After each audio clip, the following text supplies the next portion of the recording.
Every parent's worst nightmare came true when 5-year-old Ellie lost her mother in a car accident, leaving her completely alone in the world.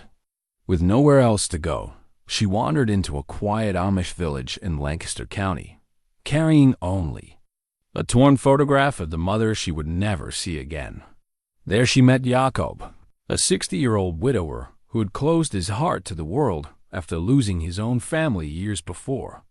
When this scared little girl looked up at him with tears in her eyes and asked, "Will you be my dad, please?" "My mom died." Something inside Jakob's hardened heart began to crack. He took her in, not knowing that this simple act of kindness would change everything. Their bond challenged the customs of his traditional community and forced both of them to face the grief they had been carrying. What happened when an entire village had to decide between following their rules and following their hearts? Before we jump back in, tell us where you're tuning in from. And if this story touches you, make sure you're subscribed, because tomorrow I've saved something extra special for you. The morning sun cast long shadows across the workshop, where Jakob Miller had spent the last 23 years perfecting his craft. At 60, his hands still moved with the precision that had made him the most respected woodworker in Lancaster County's Amish community. The scent of cedar and pine filled the air, mixing with the distant sounds of horses and buggies making their way down the gravel roads that connected their world to the outside. Jakob paused in his work, running weathered fingers along the smooth surface of an unfinished rocking chair. He had started this piece 3 years ago for Sarah, his beloved wife of 35 years.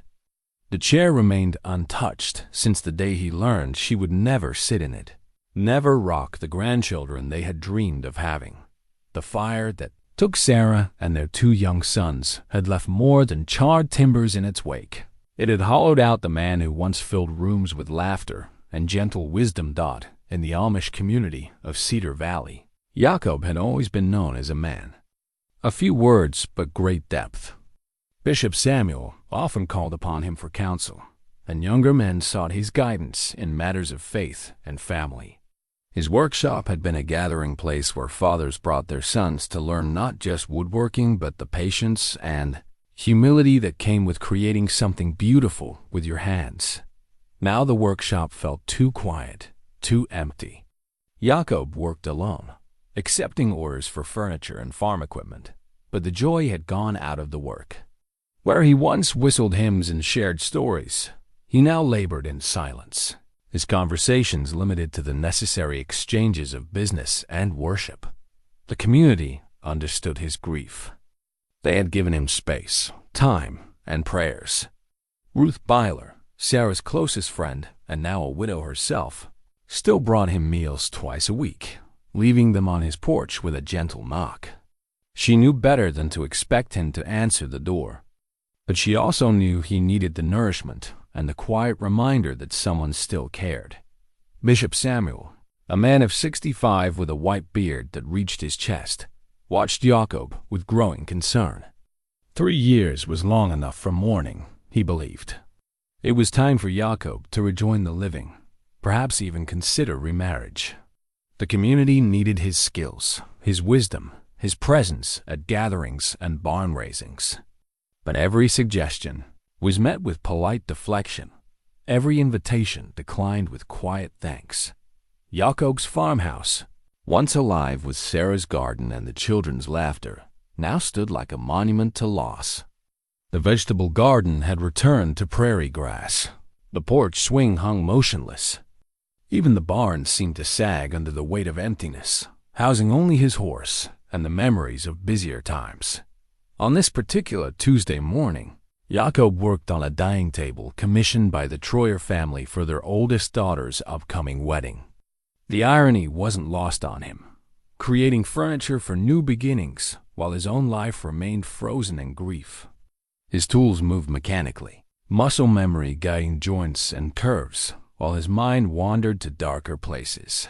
Meanwhile, 30 miles away in the bustling city of Lancaster, 5-year-old Ellie Morrison was experiencing her own kind of emptiness. 3 days had passed since the accident that changed everything. Her mother, Jenny Morrison, had been driving home from her job at the local diner when a drunk driver ran a red light. The impact was instantaneous, final, and devastating for the little girl, who waited at home for a mother who would never return. Ellie had spent those 3 days in the sterile waiting room of Child Protective Services, clutching a torn photograph of herself and her mother at last year's county fair. Jenny had been only 22, a single mother who worked 2 jobs to keep their small apartment and put food on the table.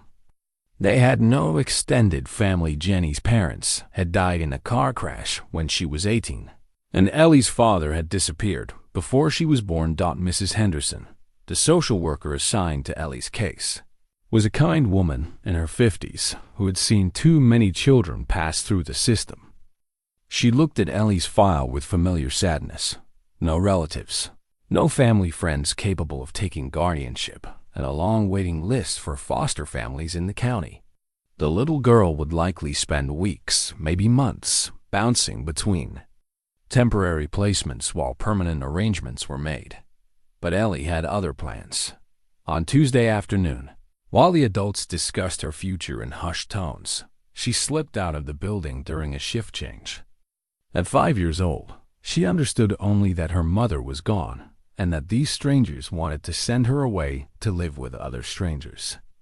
The photograph in her small hands showed a happier time, a summer day when her mother had saved enough money for fair rides and cotton candy. Jenny had been laughing in the picture, her arms wrapped around Ellie on the carousel horse. "Mama said if I ever got scared, I should find the good people," Ellie whispered to the photograph as she walked down unfamiliar streets. Jenny had always told her stories about the plain people who lived on farms outside the city, people who helped each other and believed in taking care of those in need. To a 5-year-old's mind, these seemed like the kind of good people her mother had meant. Ellie walked for hours, her small legs carrying her out of the city and into farmland. She followed country roads, guided by an instinct she couldn't name, and a child's unwavering faith that somehow, somewhere, she would find safety. Her stomach growled, her feet hurt, and dust covered her clothes. But she kept walking toward the simple farms and horse-drawn buggies she had seen in picture books. As evening approached, she crested a small hill and saw Cedar Valley spread out before her. The Amish community looked exactly like the stories her mother had told: white farmhouses, red barns, clothes hanging on lines, and gardens full of vegetables. It was a world that seemed gentler than the one she had known, a place where time moved slower and people cared for each other. Jakob was finishing his work for the day when he heard the soft footsteps on his gravel driveway. He looked up from securing his workshop to see a small figure approaching, a little girl in dirty clothes, carrying what appeared to be a photograph. Her blonde hair was tangled, her face streaked with tears and dust, but her eyes held a determination that seemed far too mature for her age. He set down his tools and walked slowly toward her, his heart stirring with an emotion he hadn't felt in years. The child looked lost, frightened, and utterly alone. In her small hand, she clutched the photograph like a lifeline. "Hello, child," Jakob said gently, his voice rusty from disuse. "Are you lost?" Ellie looked up at this tall man with kind eyes and a gray beard, and something inside her recognized safety. Here was someone who understood sadness, someone whose eyes held the same kind of hurt she felt. Without fully understanding why, she knew she had found the person she was looking for. "Will you be my dad, please?" she asked, her voice small but clear. "My mom died." The words hit Jakob like a physical blow. This tiny stranger, asking the question that cut straight to his deepest wound, offering him the one thing he thought he could never have again, the chance to be a father. He knelt down to her level, seeing his own pain reflected in her young face, and felt the first crack appear in the wall he had built around his heart. Jakob remained kneeling on the gravel driveway, studying the face of this unexpected child who had just asked him the most profound question imaginable. Ellie's eyes, bright blue despite their weariness, held a hope that seemed to pierce through years of his carefully constructed emotional barriers. Her small suitcase, battered and held together with masking tape, sat beside her like a faithful companion. "Your mother," Jakob said softly, his voice catching. "When did she—" "3 days ago," Ellie replied, holding out the photograph with trembling fingers. "This is us at the fair. She said the plain people are good people who help children. Are you a plain person?" Jakob took the photograph with reverence, seeing a young woman with Ellie's bright eyes and gentle smile. They were both laughing in the picture, cotton candy sticky on their fingers, the joy of a simple day captured forever. His throat tightened as memories of his own children flooded back. Daniel and Matthew, ages 6 and 8 when the fire took. "Them, I am," he said finally. "And your mother was right about us trying to help." He stood slowly, his decision forming, even as his mind raced with the complications this would bring. "But child, I think there are people looking for you. People from the city who are worried." Ellie's face crumpled. "They want to send me to strangers. I don't want strangers. I want someone who misses their family too." The simple wisdom of her words staggered him. This 5-year-old had somehow recognized the kinship of their grief, had seen through his reserved exterior to the father's heart that still beat beneath years of sorrow. "What's your name, child?" "Ellie Morrison. What's yours?" "Jakob Miller." He gestured toward his house. "Are you hungry, Ellie Morrison?" She nodded, and he led her up the porch steps, past the empty swing that had once held Sarah in the evenings. The house felt different with her small presence, less like a mausoleum, more like a home remembering its purpose. In the kitchen, Jakob moved awkwardly around Sarah's domain, opening cabinets he hadn't touched in months. He found bread, butter, and jam, assembling a simple meal while Ellie sat at the worn wooden table, still clutching her photograph. "This was my mama's favorite table," she said, running her small hand along the oak surface. She said wooden tables hold all the love from the families who eat at them. Jakob paused in his bread cutting, struck by the child's intuitive understanding. "Your mother sounds like she was a wise woman." She was. She worked really hard to take care of me. 2 jobs, sometimes 3. Ellie's voice grew smaller. "I tried to be good so she wouldn't be so tired." He set the sandwich before her, watching as she ate with the desperate hunger of someone who hadn't had a proper meal in days. While she ate, he studied the delicate features that spoke of a gentle upbringing, the clothes that were clean but well-worn, the careful way she handled her photograph. "Ellie, there will be people coming to look for you. Officials from the city. They'll want to take you back." "But I don't want to go back. I want to stay with you." She looked around the kitchen with wonder. "It feels safe here, like Mama's arms." Before Jakob could respond, the sound of car tires on gravel announced visitors. Through the window, he saw Ruth Byler's buggy alongside an unfamiliar sedan. His heart sank as he recognized the official plates. "Stay here," he told Ellie gently, stepping onto the porch as Ruth approached with a middle-aged woman in a business suit. "Jakob," Ruth said, her voice heavy with concern. "This is Mrs. Henderson from Child Protective Services. She's looking for a missing child." Mrs. Henderson extended her hand. "Mr. Miller, I'm sorry to disturb you, but we have a 5-year-old girl who disappeared from our facility this afternoon. Someone reported seeing a child walking toward the Amish communities." "She's here," Jakob said simply. "She's safe." Relief flooded Mrs. Henderson's face. "Thank goodness. We've been worried sick. May I speak with her?" Jakob hesitated. "She's been through a terrible trauma. She's frightened." "I understand, Mr. Miller, but we need to return her to protective custody immediately. There are procedures." "Jakob," Ruth interrupted gently, "perhaps we should hear what the child needs." They entered the kitchen to find Ellie curled in the chair, her photograph pressed against her chest. When she saw Mrs. Henderson, she shrank back against Jakob's side. "Hello, Ellie," Mrs. Henderson said softly. "We've been looking for you. Everyone's been very worried." "I don't want to go with strangers," Ellie said, her voice barely above a whisper. "I understand, sweetheart, but Mr. Miller isn't authorized to care for you. We need to find you a proper foster family." "He's not a stranger," Ellie interrupted with surprising firmness. "He understands about missing people. His eyes are sad like mine."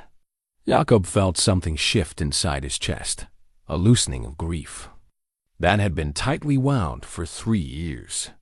This child saw him not the respected craftsman or the grieving widower, but simply a man who understood loss. "Mrs. Henderson," he said carefully, "what would it take for me to care for her?" "Temporarily, until permanent arrangements are made." Ruth's eyebrows rose in surprise. This was the most emotion she had heard from Jakob since the fire. Mrs. Henderson frowned. "Mr. Miller, while I appreciate your concern, fostering requires extensive background checks, home studies, training courses. The process takes months. And frankly, a single man with no childcare experience. I raised 2 sons," Jakob said quietly. "And I understand what it means to lose everything." "Please," Ellie whispered, looking between the adults. "I'll be very good. I won't cause trouble. I just want to stay somewhere that feels like home." The room fell silent except for the ticking of Sarah's old clock. Ruth studied Jakob's face, seeing something she hadn't witnessed in years, a flicker of purpose, of life returning to eyes that had been dead too long. "There might be emergency foster placement options," Mrs. Henderson said slowly, "but it would require immediate paperwork, references from your community, and regular visits from our office." "The community knows Jakob," Ruth said firmly. "He's a man of integrity." "I don't know," Mrs. Henderson hesitated. "This is highly irregular.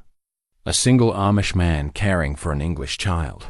She's not English," Jakob said, surprising himself with the intensity in his voice. "She's a child who needs someone to care about her. Everything else can be figured out."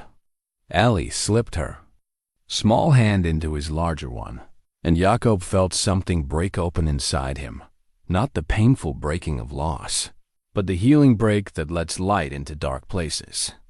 "1 week," Mrs. Henderson said finally. "Emergency placement for 1 week while we process paperwork and evaluate the situation. But Mr. Miller, you understand this is temporary. The goal is permanent placement with an approved family." Jakob nodded, but his hand tightened protectively around Ellie's.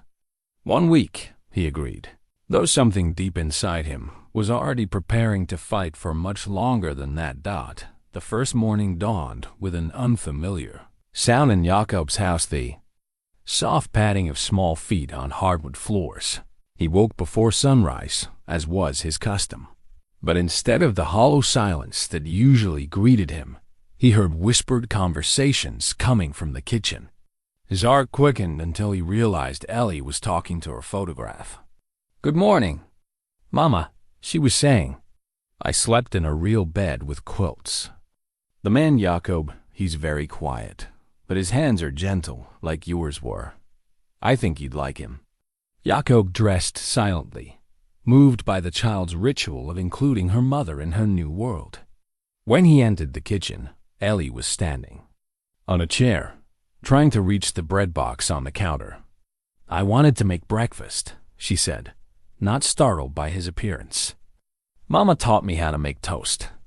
"That's thoughtful," Jakob said, lifting her down gently. "But let me help. These old cabinets are higher than you're used to."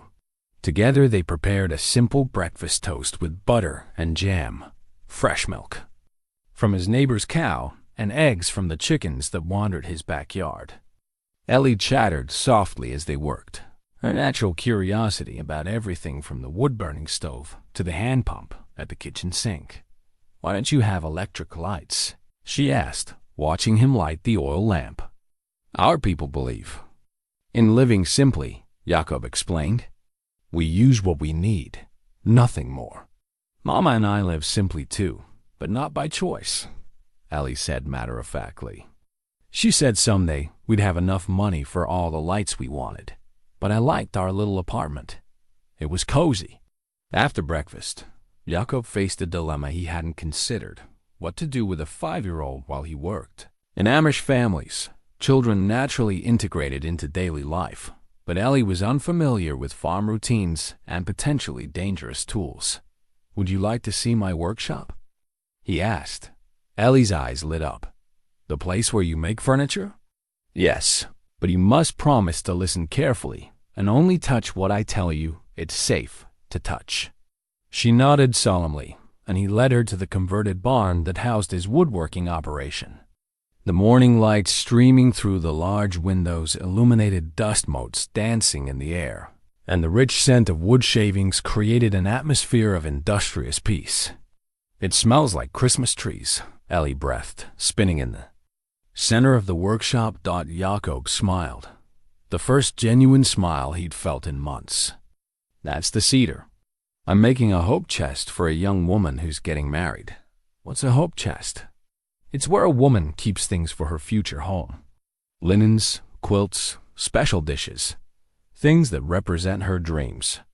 Ellie nodded thoughtfully. Mila had a shoebox under her bed with pictures and letters. She called it her memory box. "Is that the same thing?"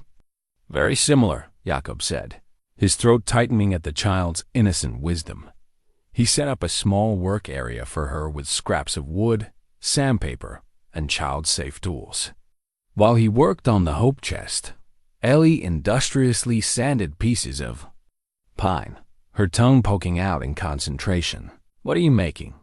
Jakob asked after an hour of companionable work. "A house," she said, holding up a roughly shaped block. "For mice. Mama said every creature needs a safe place to sleep." Jakob paused in his work, struck by the child's instinctive understanding of sanctuary. Here was a little girl who had lost everything, yet her first creative act was to make a home for something smaller and more vulnerable than herself. "That's very thoughtful," he said. "Would you like me to help you make a proper door?" Together they worked on the tiny mouse house, Jakob's skilled hands guiding Ellie's small ones as they carved a miniature door and windows. The wooden toy horse he had started that morning remained untouched instead. They created something even more meaningful, a symbol of Ellie's generous heart. Their peaceful work was interrupted by the clip-clop of horse hooves. Through the window, Jakob saw Bishop Samuel's distinctive black buggy approaching, followed by 2 other buggies he recognized as belonging to the church elders. "Ellie," Jakob said gently, "some men from my community are coming to visit. They might ask you questions. Are they angry about me being here?" Jakob considered his answer carefully. "They're concerned. Our community has rules about how we interact with the outside world. You being here, it's unusual. Do you want me to hide?" "No, child. Never hide who you are. But remember, these are good men who care about doing what's right. Sometimes that makes them seem stern." Bishop Samuel entered the workshop with the dignity that came from 40 years of spiritual leadership. Behind him came Ellie Stoltzfus and Aaron King, both respected elders in their 60s. Their expressions were serious but not unkind. "Jakob," the bishop said, nodding formally, "we've come to speak with you about your ... situation." "Bishop Samuel," Jakob replied, wiping his hands on his leather apron. "This is Ellie. Ellie, this is Bishop Samuel, who leads our church." Ellie stepped forward and made a small curtsy, something her mother had taught her was polite when meeting important adults. "Hello, Bishop Samuel. Thank you for letting me stay in your community." The bishop's stern expression softened slightly at her courtesy. "Hello, child. I understand you've experienced a great loss." "Yes, sir, but Jakob is helping me not feel so alone." Eli Stoltzfus cleared his throat. "Jakob, we need to discuss the implications of this arrangement. Taking in an English child, especially without proper authorization from our leadership. She needed help." Jakob said simply. What would you have had me do? Turn away a grieving child? Of course not, Aaron King interjected. But there are proper channels, protocols. The English have their own systems for caring for orphan children. Their systems failed her, Jakob replied, his voice gaining strength. She walked 30 miles to find someone who would listen to her heart, not just follow procedures. Bishop Samuel studied the child, who was clutching her small mouse house like a talisman. Ellie, are you happy here with Jakob? Yes, sir. He understands about missing people. And he's teaching me to make things with my hands, like my mama taught me to make things with my heart. The bishop exchanged glances with the other men. There was something about this child's presence that seemed to have awakened something in Jakob they hadn't seen since before the fire, a sense of purpose, of engagement with life. Jakob, Bishop Samuel said finally, we cannot officially sanction this arrangement without proper consultation and prayer. But neither will we stand in the way of Christian charity. We will watch and pray for guidance. After the men left, Jakob found himself alone with Ellie again, but the atmosphere had changed. He felt the weight of his community's scrutiny, the delicate balance he would need to maintain between helping this child and respecting the customs that had shaped his entire life. Jakob, Ellie said softly, did I make trouble for you? He knelt beside her, taking her small hands in his calloused ones. Sometimes doing what's right makes waves, Ellie, but that doesn't mean it's wrong. She nodded solemnly, then held up the little mouse house they had created together.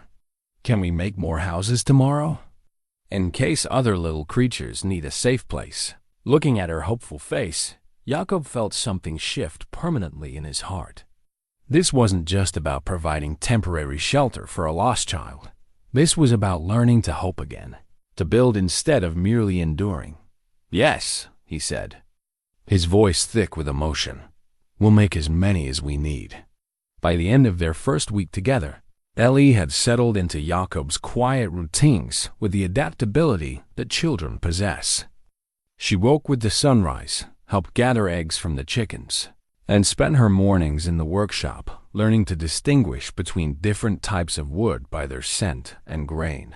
But it was the evenings that truly bonded them when Jakob would read to her from Sarah's old recipe book, sharing stories of his late wife's cooking while teaching Ellie simple kitchen skills. Sarah made the best apple butter in 3 counties, Jakob said one evening, watching Ellie carefully stir honey into warm milk.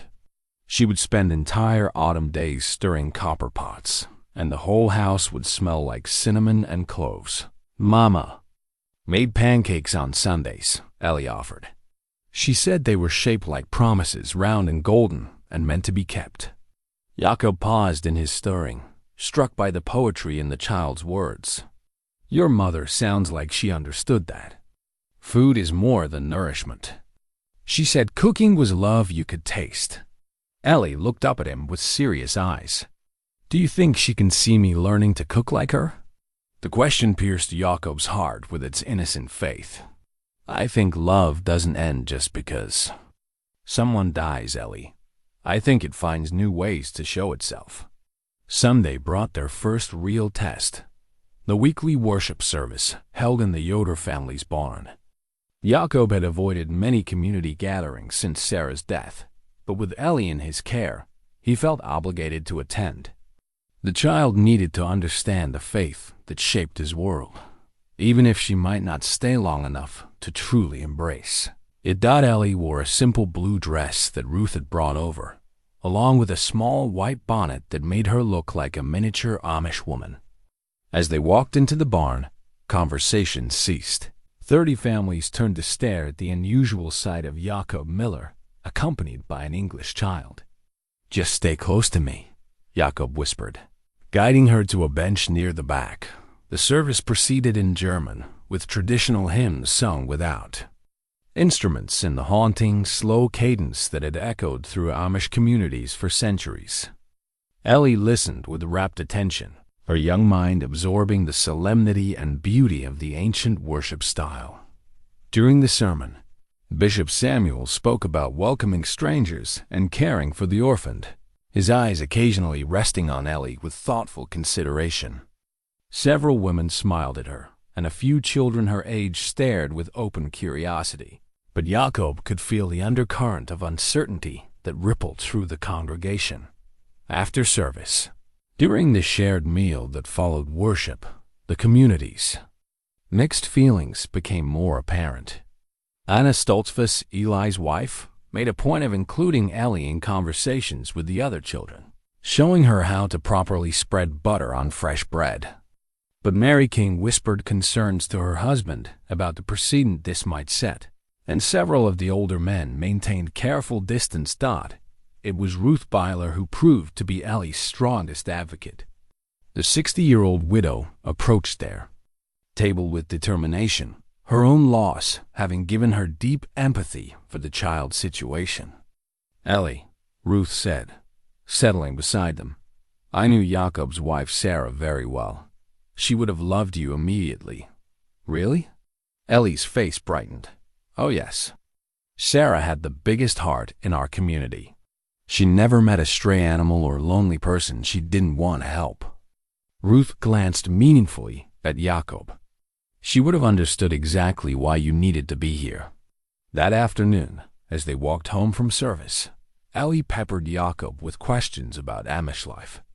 Why did the women wear bonnets? Why didn't they drive cars? Why did they speak German in church but English at home? Jakob found himself explaining traditions he had never questioned, seeing his world through the fresh eyes of someone encountering it for the first time. Ellie's questions weren't critical. They came from genuine curiosity and a desire to understand the people who had welcomed her. "Do I have to become Amish to stay with you?" she asked as they reached his farmhouse. The question caught Jakob off guard. He had been thinking day by day, not considering the long-term implications of their arrangement. "That's not something you need to worry about right now, child. But I want to understand. If this is going to be my home, I want to do things right." Her earnest desire to belong touched something deep in Jakob's chest. This little girl, who had lost everything, was trying to reshape herself to fit into his world rather than demanding that his world change for her. The following Tuesday brought Mrs. Henderson for her required weekly visit. She found Ellie helping Jakob in his garden, carefully planting seeds in neat rows while chattering about the differences between carrots and parsnips. "She seems to be adjusting well," Mrs. Henderson observed, watching Ellie work with focused concentration. "She's a remarkable child," Jakob replied, "resilient and wise beyond her years. Mr. Miller, I need to be frank with you. I've been researching your background, speaking with community references. Everyone speaks highly of your character, but there are concerns about the cultural differences, about your ability to provide what a young girl needs as she grows up." Jakob's jaw tightened. "Such as?" "Education appropriate for integration into modern society. Social interaction with peers from her own background. Preparation for a world very different from this one. And you believe foster care with strangers would provide those things better than a stable home with someone who cares about her?" Mrs. Henderson sighed. "Mr. Miller, it's not that simple. There are protocols, standards, legal requirements." "Ellie," Jakob called gently, "come here, please." The child approached, soil still clinging to her small hands, her face bright with the satisfaction of productive work. "Mrs. Henderson would like to know how you're feeling about living here," Jakob said carefully. Ellie looked between the adults, her young mind processing the tension she sensed. "Are you going to take me away?" "Where?" "Just checking to make sure you're happy and safe," Mrs. Henderson said gently. "I am happy. Jakob teaches me things every day. He shows me how to make furniture and how to take care of animals. Ruth brings us cookies and tells me stories about Jakob's wife. The other children at church are starting to talk to me. The children at church are starting to talk to me." Ellie's voice grew smaller. "Please don't make me leave. I'll be very good. Double quotes. Mrs. Henderson's expression softened. "Sweetheart, it's not about you being good. It's about making sure you have everything you need to grow up healthy and happy." "I have that here," Ellie said with quiet confidence. "Jakob understands about missing people, so he doesn't try to make me forget Mama. And he's teaching me that sad hearts can still make beautiful things." That evening, after Mrs. Henderson left with promises to continue monitoring the situation, Jakob found himself in his workshop, working by lamplight on a new project. But instead of furniture, he was carving something smaller, more personal, a small wooden frame for Ellie's treasured photograph. He worked with meticulous care, creating delicate scrollwork around the edges, a design that honored both the memory it would hold and the new life it represented. As he carved, he thought about Ellie's words to Mrs. Henderson, about sad hearts making beautiful things. For 3 years, his heart had only made empty spaces, empty rooms, empty days, empty conversations. But with Ellie's presence, he was beginning to create again, not just with his hands, but with his capacity for love. When he finished the frame near midnight, he held it up to the lamplight, examining the grain of the cherry wood he had chosen. Tomorrow, he would present it to Ellie, and together they would place her mother's photograph in a place of honor in what was becoming their shared home. But first, he knelt beside his workbench and offered a prayer, not the formal words of Sunday worship, but the raw conversation of a man wrestling with unexpected grace. He thanked God for bringing this child into his life, and he asked for wisdom to know how to fight for what they were building together. Outside, the September night was crisp with the promise of autumn, and inside the farmhouse, Ellie slept peacefully, in the bed that had once been his son's, surrounded by quilts that carried the love of generations. In the morning, there would be more challenges, more questions about their unconventional family. But tonight, for the first time in 3 years, Jakob's house felt like a home again. October arrived with a burst of color that painted the Lancaster County countryside in shades of gold and crimson.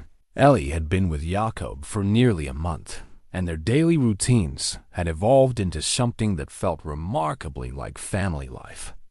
She had learned to milk the cow, feed the chickens, and identify different types of wood by touch.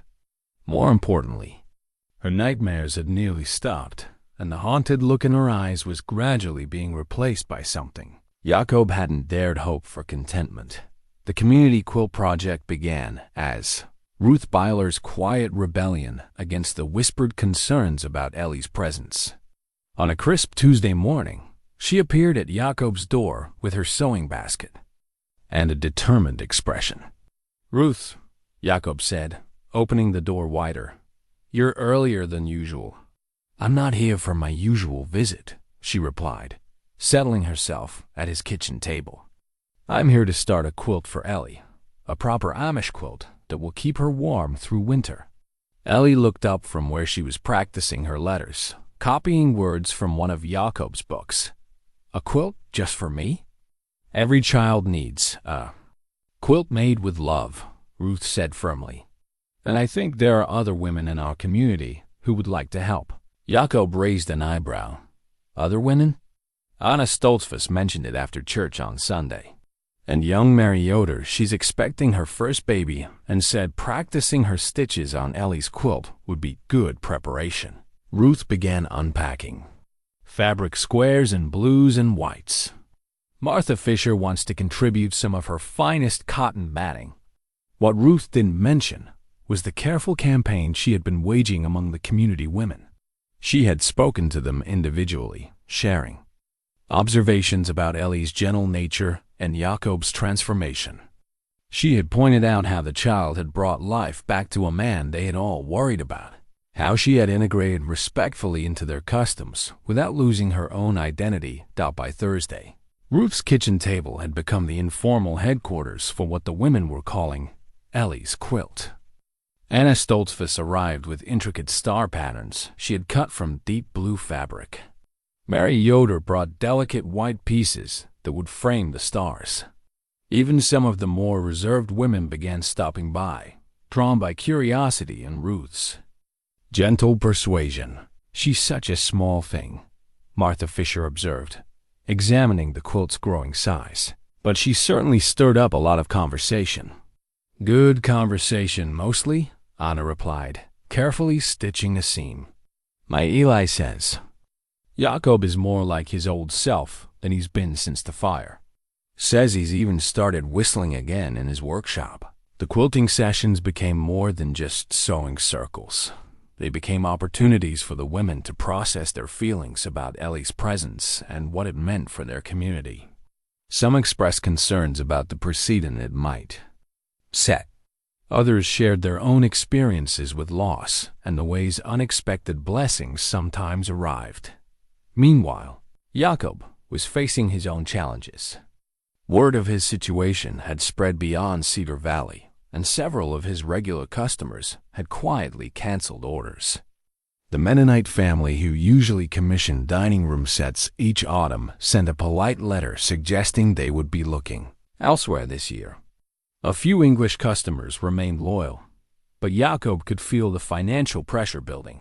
On Friday evening, as he and Ellie worked together in the workshop, she sanding small pieces while he crafted a rocking chair for a customer 3 counties over. She looked up with concern.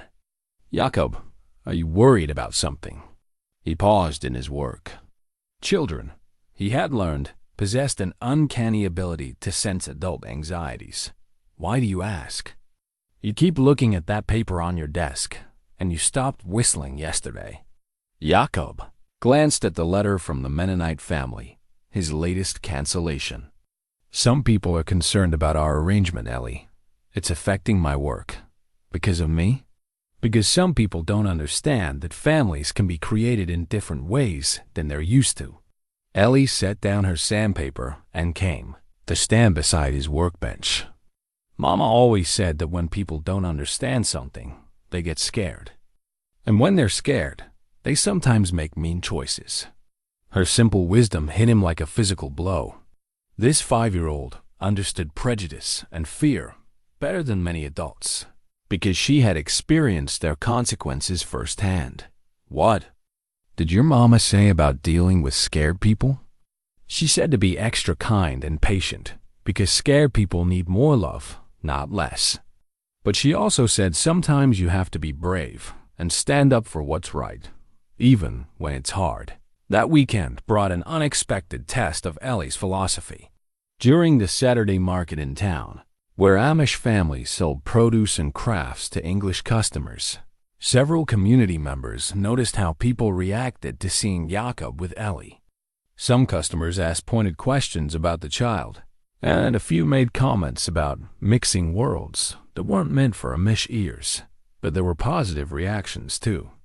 An elderly English woman approached their booth, where Ellie was helping Jakob display his smaller woodwork pieces. "Are you the little girl I heard about?" the woman asked gently. "The one who lost her mother?" Ellie nodded, suddenly shy. "I lost my mother when I was about your age," the woman continued.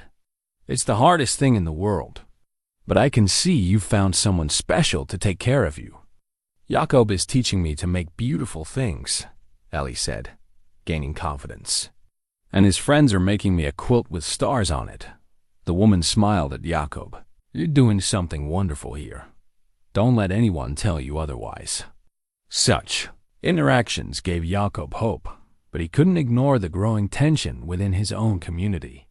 At the Sunday service, he noticed more whispered conversations that stopped when he approached.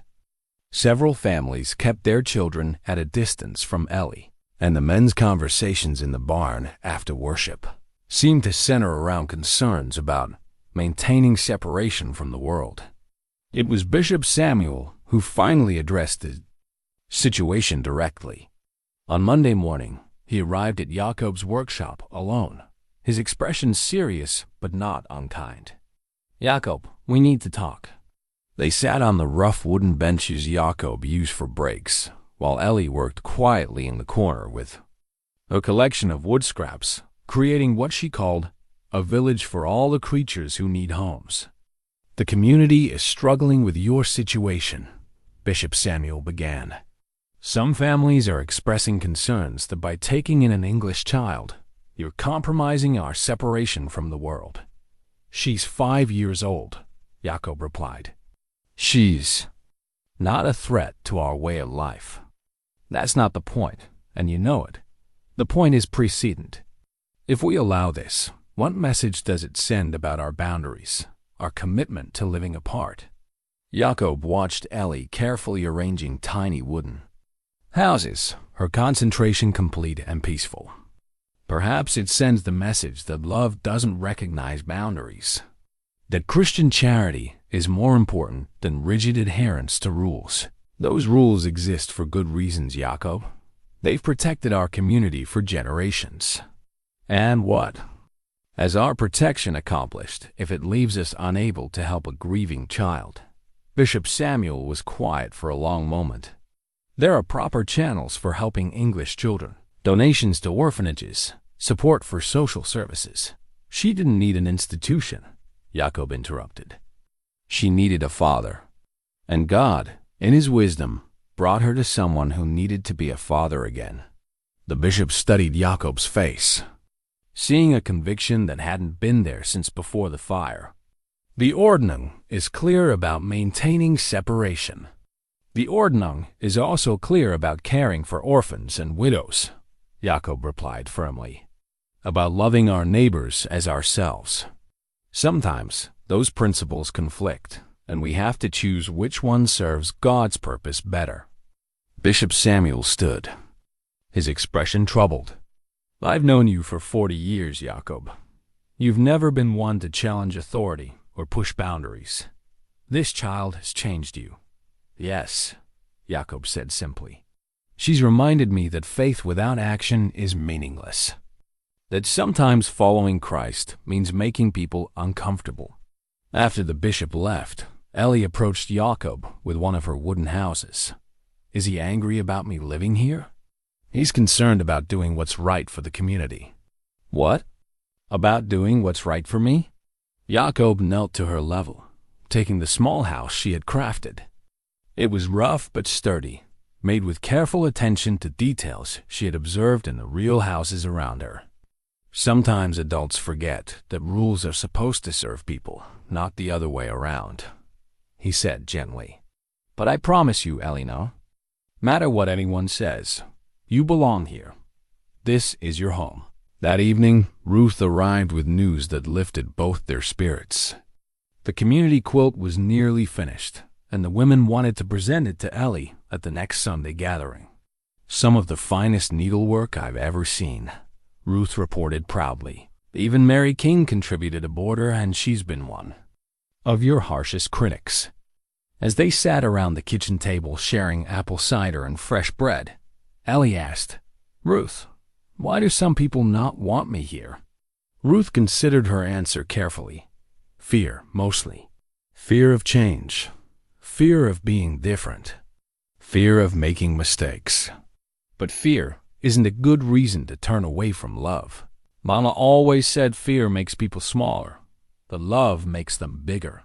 "Your mama was a wise woman," Ruth replied, glancing at Jakob.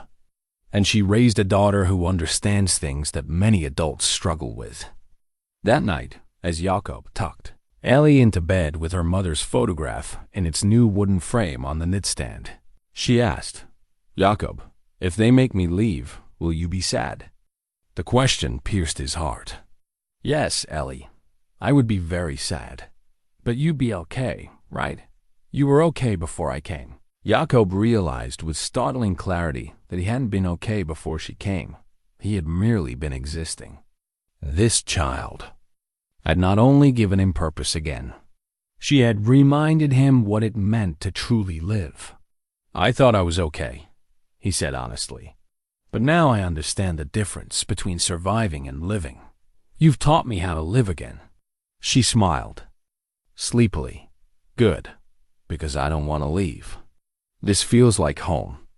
As Jakob watched her drift off to sleep, He made a silent promise. Whatever it took, whatever challenges lay ahead, he would fight to keep this child safe. The community quilt might represent acceptance from some, but he was prepared to stand alone if necessary. Some things were worth any cost, and Ellie's future was one of them. November brought the first serious frost, and with it, a formal community meeting that would determine Ellie's future in Cedar Valley. Bishop Samuel had announced the gathering on Sunday, speaking in careful, measured tones about the need to address the situation that has arisen regarding our English child. Jakob spent the week before the meeting in prayer and preparation, knowing that everything he and Ellie had built together might hang in the balance. The bishop's staff, a beautifully hand-carved walking stick that had been passed down through 3 generations of church leaders, would soon be raised to call the meeting to order, and with it, the traditional authority that governed their community would be brought to bear on their unconventional family. The meeting was scheduled for Thursday evening in the Yoder family's large barn, the same space where they held worship when the weather grew too cold for outdoor services. As Jakob and Ellie approached the building, they could see buggies arranged in neat rows, lantern lights spilling from the open doors, and the silhouettes of community members gathering in the solemn manner that marked important decisions. "Ah, you nervous?" Ellie asked, slipping her small hand into Jakob's larger one. "A little," he admitted. "But sometimes being nervous means you're about to do something important. Mama said that too. She said butterflies in your stomach were just your heart getting ready to be brave." Inside the barn, the community had arranged itself in the traditional manner: men on one side, women on the other, with the elders and church leadership at the front. Ruth Byler caught Jakob's eye and nodded encouragingly, while Anna Stoltzfus smiled gently at Ellie. But Jakob could also see the set faces of those who had opposed their arrangement from the beginning. Bishop Samuel rose, his staff in hand, and called the meeting to order. "We gather tonight to discuss a matter that has brought both blessing and concern to our community. Jakob Miller has taken in an English child, and this arrangement has raised questions about our commitment to remaining separate from the world." Eli Stoltzfus was the first to speak, his voice respectful but firm. "Bishop, I've known Jakob for 30 years. He's a man of integrity and faith. But taking in this child sets a precedent that troubles me. If we begin taking in English children, where does it end? How do we maintain our distinct way of life?" "Our distinct way of life," Jakob replied, standing slowly, "has always included caring for those in need. Our ancestors came to America seeking refuge from persecution. They understood what it meant to need shelter and kindness from strangers." Mary King rose from the women's section. "But Jakob, this isn't about providing temporary help. You're talking about raising this child as your own. She'll never truly be Amish. She'll always be between 2 worlds." Ellie had been sitting quietly beside Ruth, but at these words, she stood up with the dignity of someone far older than her 5 years. "May I speak?" she asked, her voice clear in the hushed barn. The unusual request caused murmurs throughout the gathering. Children typically remain silent during community meetings, but Bishop Samuel nodded slowly. "Yes, child, you may speak." Ellie walked to the center of the barn, her small figure dwarfed by the assembled adults. "My name is Ellie Morrison. My mama died 2 months ago, and I walked a very long way to find someone who would help me. I found Jakob." Her voice remained steady, though Jakob could see her hands trembling slightly. "I know I'm different from you. I didn't grow up knowing your language or your customs, but Jakob has been teaching me, and I've been trying very hard to learn." She turned to face the women's section. "Ruth and Anna and Mary Yoder have been so kind to me. They've made me a beautiful quilt with stars, and they've taught me how to cook vegetables and bake bread. I've never felt so cared for." Then she faced the men. "I know some of you are worried that I don't belong here. Maybe you're right. Maybe I'll never be truly Amish, but Jakob has taught me that belonging isn't just about following the same rules. It's about loving each other and taking care of each other. The barn was completely silent now. When my mama died, I thought the whole world was full of strangers who didn't care about me. But this community has shown me that families can be bigger than just blood relatives. They can include anyone who chooses to love. She paused, looking around at the faces watching her with rapt attention. I don't want to cause trouble for anyone. If my being here hurts this community, I'll go. But I hope you'll let me stay, because this is the first place that's ever felt like home. With that, she walked back to her seat beside Ruth, who wrapped an arm around her protectively. The barn remained silent for a long moment before Bishop Samuel spoke. Thank you, child. Your words show wisdom beyond your years. Aaron King stood next. I confess, I came here tonight prepared to vote for the child's removal. But hearing her speak, seeing how she's grown in just 2 months, I find myself questioning my position. Ruth rose from the women's section. If I may, Bishop, I'd like to share what I've observed. This child has brought life back to Jakob in ways we haven't seen since before his family died. But more than that, she's brought out the best in our community. The women who worked on her quilt, we haven't come together like that in years. Anna Stoltzfus nodded agreement. My daughter Sarah has been asking if she can spend more time with Ellie. She says the child has taught her about being grateful for what she has and brave when things are difficult. But not everyone was swayed. David Fisher stood, his expression stern. Emotional appeals aside, we have to consider practical matters. What about her education? Her preparation for life in the modern world? Is it fair to raise her in a community she can never truly join? Well, it's not fair, Jakob replied. Is suggesting that love and stability are somehow inadequate preparation for life. Yes, she faced challenges being raised between 2 worlds. But she also has strengths that children from either world alone might not develop. Young Mary Yoder, barely 18 and expecting her first child, surprised everyone by standing. If I may speak, I think about what kind of world I want to bring my baby into. A world where we turn away children in need because they're different, or a world where love matters more than rules. Bishop Samuel raised his staff for silence. The concern about precedent is valid, but so is the concern about turning away. A child in need. Perhaps the question isn't whether we should help this particular child, but how we can help while maintaining our community's integrity. Eli Stoltzfus had been silent through most of the discussion, but now he stood with obvious reluctance. Bishop, I've watched Jakob these past months. I've seen him at worship, at community gatherings, at work. This child hasn't made him less Amish. She's made him more compassionate. And isn't compassion at the heart of our faith? The discussion continued for another hour, with community members sharing concerns, observations, and personal reflections. Some worried about the legal complications of Jakob's guardianship. Others questioned whether they were equipped to help a child from such a different background. But gradually, a consensus began to emerge. Finally, Bishop Samuel called for silence. It seems clear that this community is divided, but not evenly. The majority sentiment appears to favor allowing Jakob to continue caring for Ellie with certain conditions.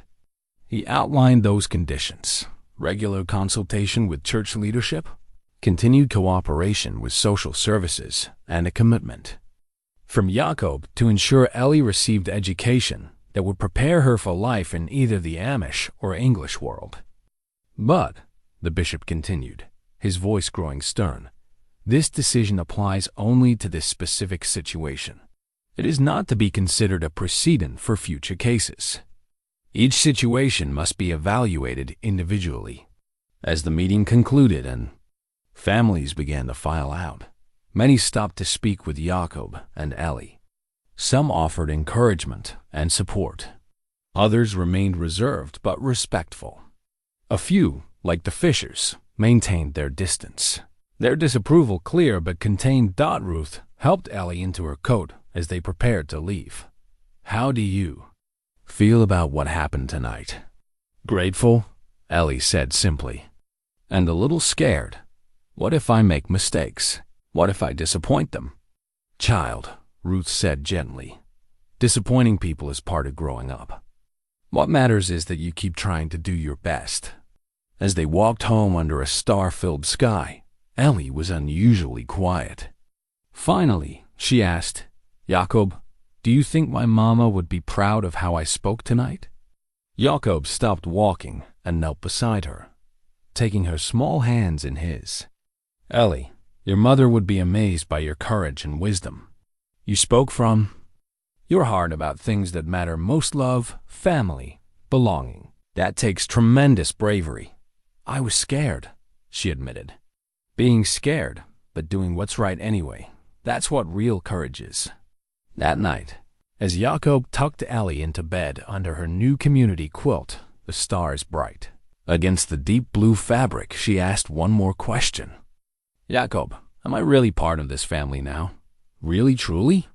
He looked at this child who had walked into his life and changed everything, who had shown his community that love could transcend boundaries they thought were fixed. "Really, truly," he said, kissing her forehead. "Nothing can change that now." But even as he spoke the words, Jakob couldn't shake the feeling that their greatest challenges still lay ahead.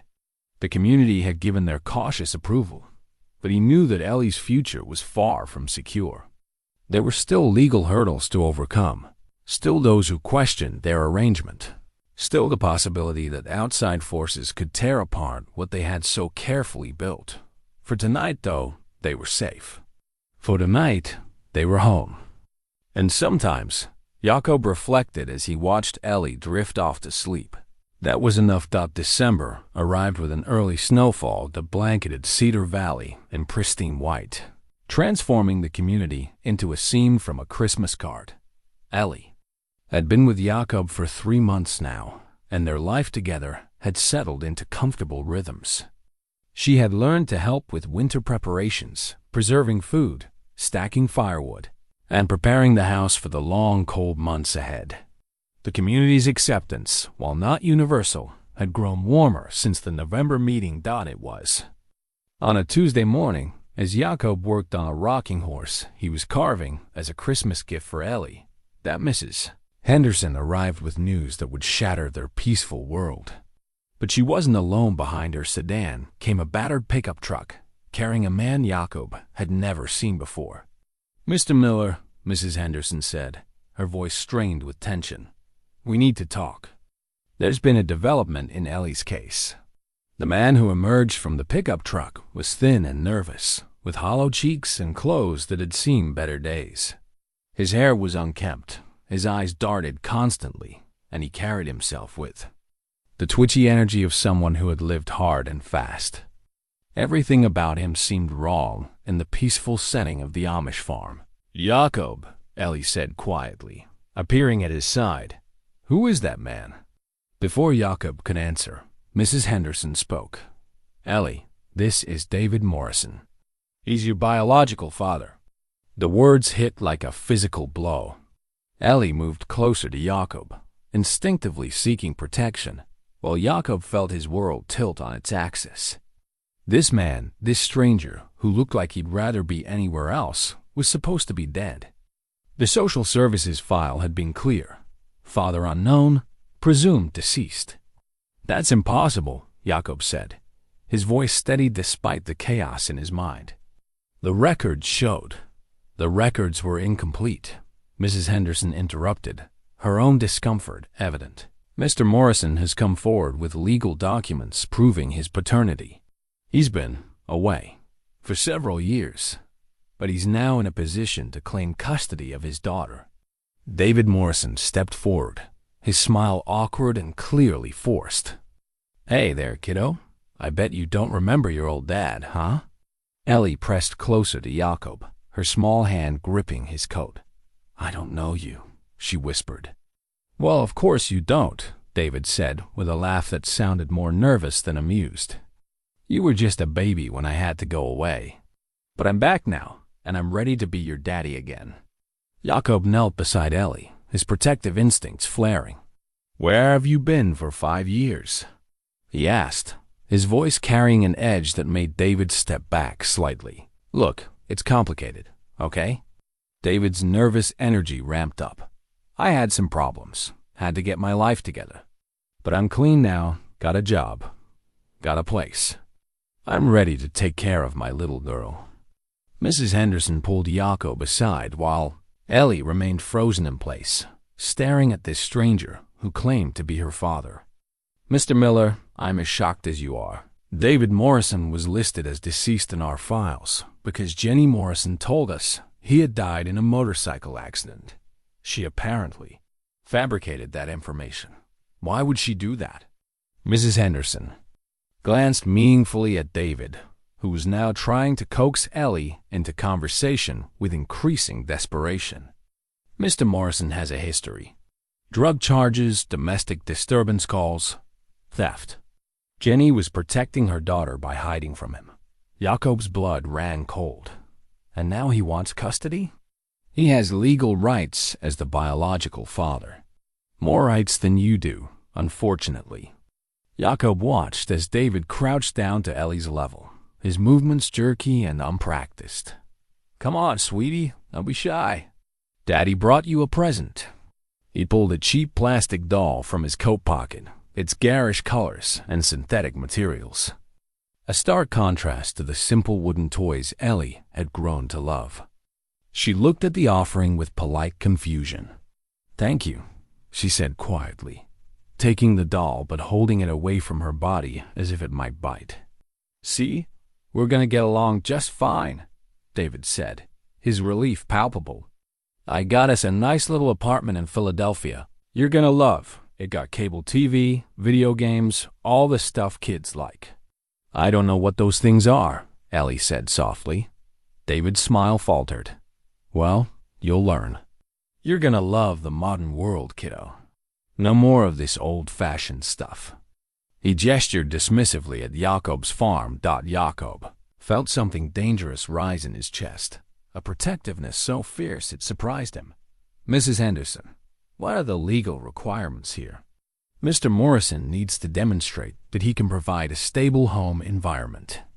There will be a custody hearing, but as the biological father with established paternity, he has significant legal advantages. Even with his criminal history, his record shows reform. He's completed court-mandated programs, has steady employment, and claims to have been clean for 18 months. Jakob studied David more carefully, noting the way his hands shook slightly, the way his eyes couldn't stay focused on one thing for long, the way he kept touching his nose. These were signs Jakob recognized from his limited exposure to the English world, signs that David Morrison might not be as reformed as he claimed. "Mr. Morrison," Jakob said carefully, "why now? Why come forward after all these years?" David's expression shifted, becoming defensive. A man's got a right to his own child, doesn't he? "I've been getting my life together, and I want to do right by my daughter." But Jakob caught something else in David's eyes, a calculating look that appeared when he mentioned doing right. There was more to this story than paternal devotion. Later that evening, after Mrs. Henderson and David had left with promises to return for a formal custody evaluation, Jakob sat with Ellie in his kitchen, both of them struggling to process what had happened.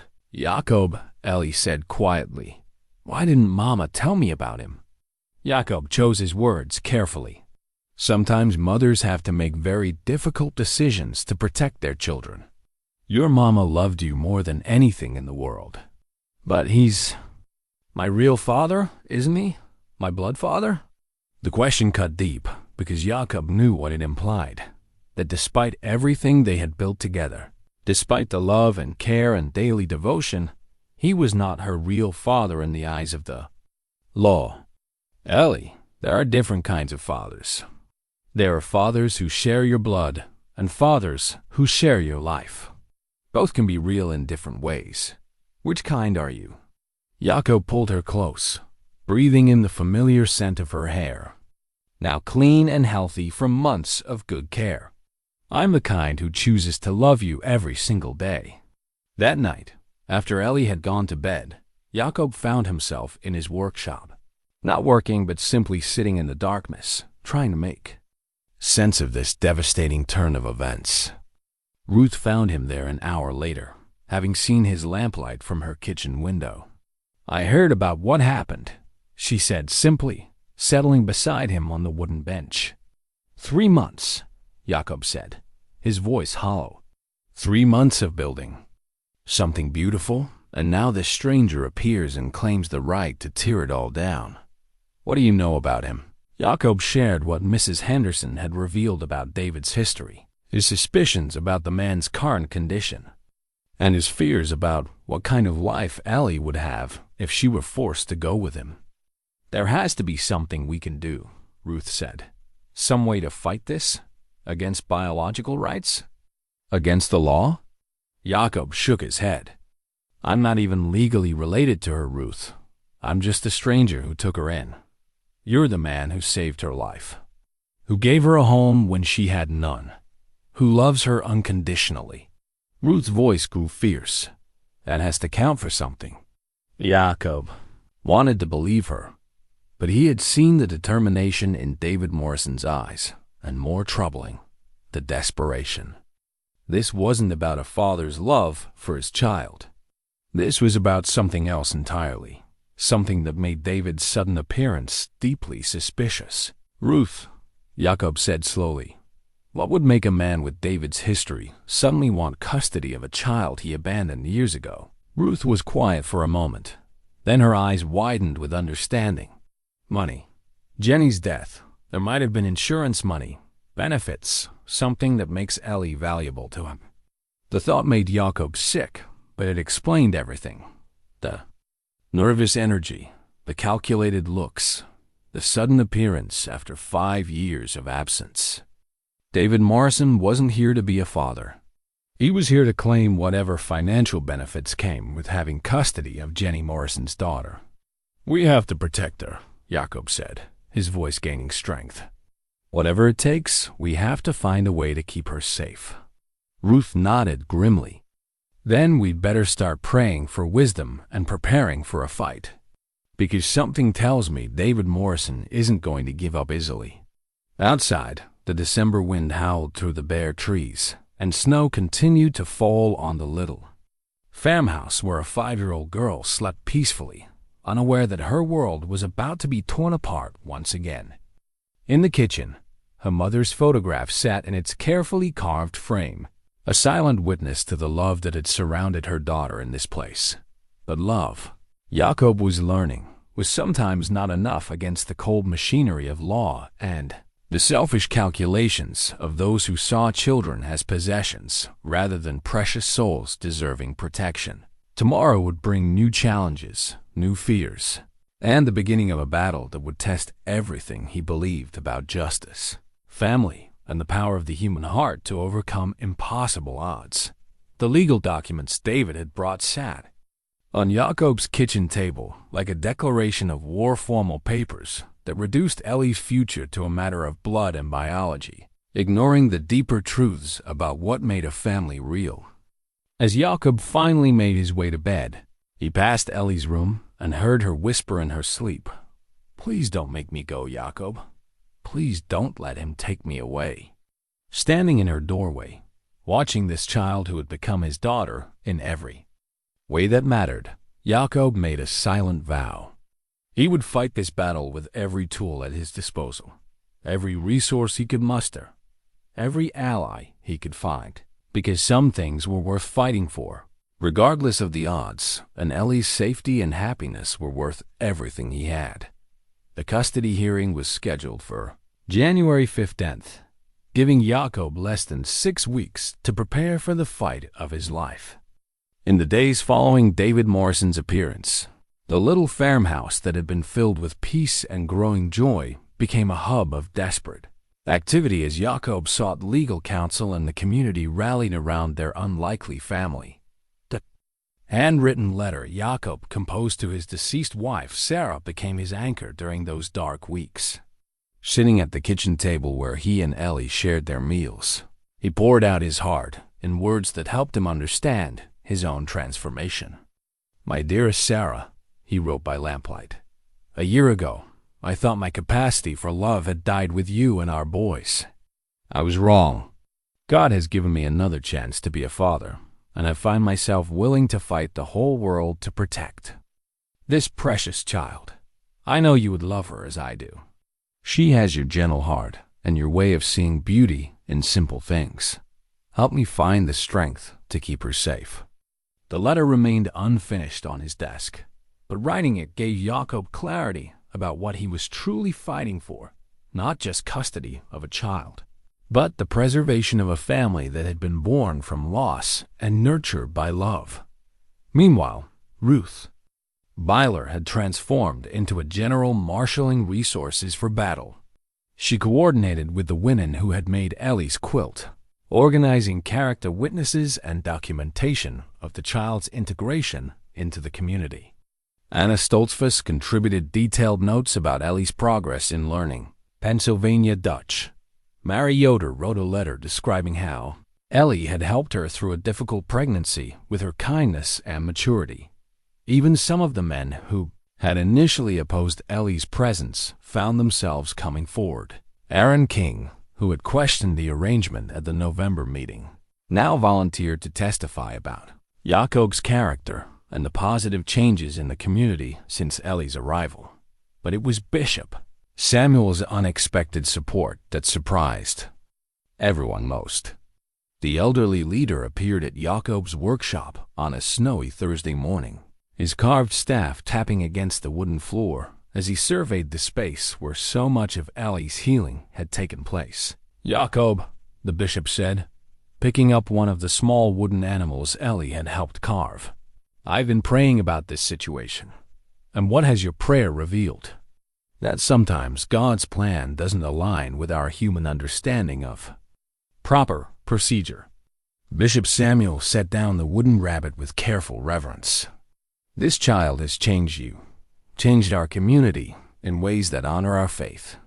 Perhaps that's worth more than strict adherence to rules about separation." Jakob felt a surge of hope. "You'll support us at the hearing?" "I'll testify that Ellie Morrison has been a blessing to our community and that Jakob Miller has provided her with love, stability, and spiritual guidance that honors both her heritage and our faith." The community's support was deeply moving, but Jakob knew they needed more than character witnesses to win against biological rights.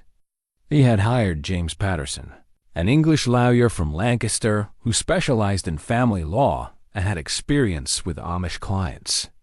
Patterson was a pragmatic man in his 50s who understood both the legal complexities and the cultural sensitivities involved. "Your case is challenging," Patterson had explained during their first meeting.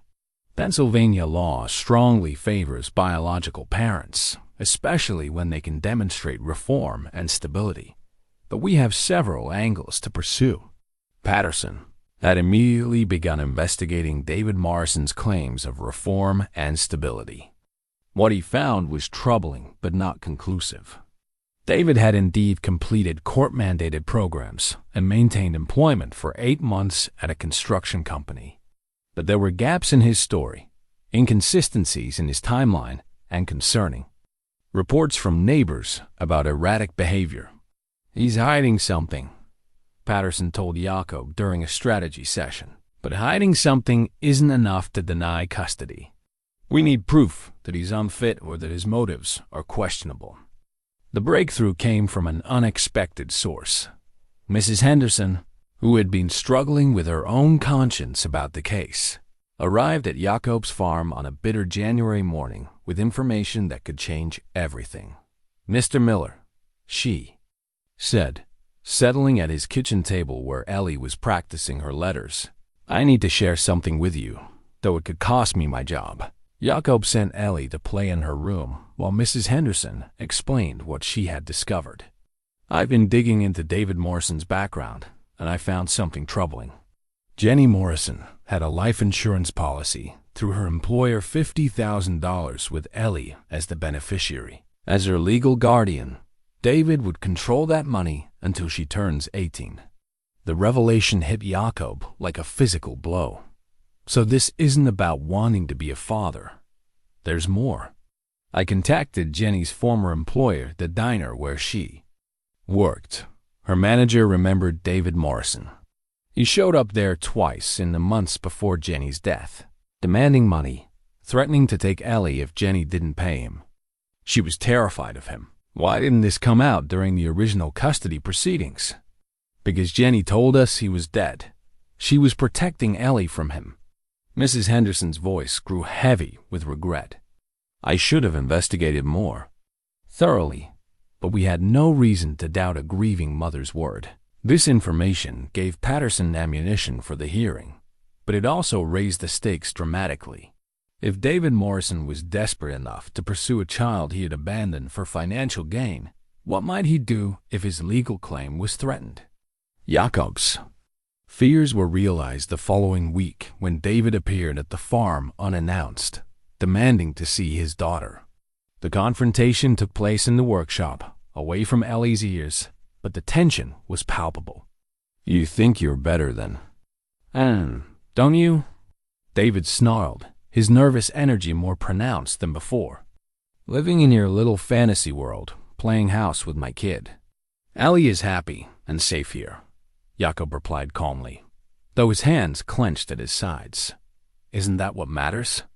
What matters is she's my blood, and she belongs with me. You people think you can just take whatever you want because you're so pure and holy. Jakob studied David's dilated pupils, his aggressive posture, the way he kept touching his nose. The man was clearly using drugs again, despite his claims of reform. David, Jakob said carefully, what do you really want? Because this isn't about love for Ellie. For a moment, David's mask slipped, revealing the desperation underneath. Look, I've got debts, okay? People who aren't very patient about getting paid. That insurance money, it's rightfully hers anyway. I'm just managing it for her. By managing, you mean spending it on yourself. David's face flushed with anger. Don't judge me, old man. You don't know what it's like in the real world. Your little girl's gonna have to learn sometime that life isn't all quilts and wooden toys. The threat was implicit but clear. David Morrison saw Ellie not as a daughter to love, but as a resource to exploit. The knowledge made Jakob's resolve absolute. This man would never get his hands on the child who had become the center of Jakob's world. After David left, Jakob called Patterson with the details of the encounter. The lawyer's response was both encouraging and sobering. His behavior gives us more ammunition, but we need to be careful. If he feels cornered, he might become dangerous. We should consider asking for supervised visitation only, pending a full investigation.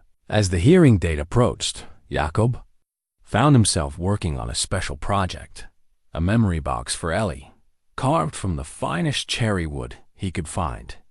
The box would hold her mother's photograph, letters from community members, and small mementos of their time together. If the worst happened and she was forced to leave, she would have something tangible to remember their love. But as he worked on the intricate carved roses that decorated the lid, Jakob refused to accept defeat. The community had rallied around them. The truth about David's motives was coming to light. And most importantly, Ellie herself had found her voice and her courage. The night before the hearing, as Jakob sat by Ellie's bedside reading from one of Sarah's old storybooks, she asked, Jakob, what will happen tomorrow? Tomorrow, we'll go before a judge and tell our story. We'll explain why this is your home and why you should stay here. What if the judge doesn't believe us?